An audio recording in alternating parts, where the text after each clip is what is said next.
Before you can understand a total loss or a diminished value claim, you first need to understand something called actual cash value, or ACV. Actual cash value is the market value of your vehicle right before the crash happened. In simple terms, it is what your car was worth 1 second before the accident, not what you originally paid for it, and not what it would cost to buy a brand new replacement vehicle today. This is where many people get confused. Insurance companies usually do not owe replacement cost unless you have a special replacement cost policy. Most standard auto claims are based on actual cash value. Insurance companies calculate ACV using market comparisons and adjustments.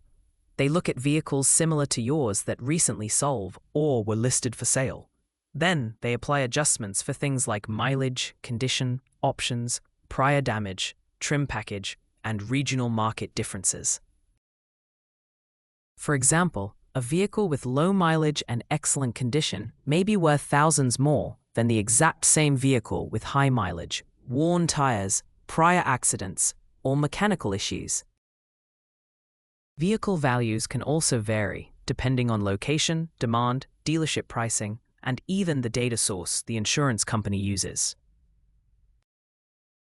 Understanding ACV is extremely important because it affects almost every major property damage discussion after a crash.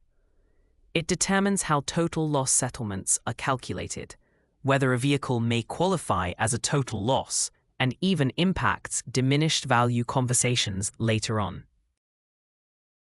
If you do not understand how your vehicle's ACV was calculated, it becomes very difficult to know whether the insurance company's valuation is actually fair.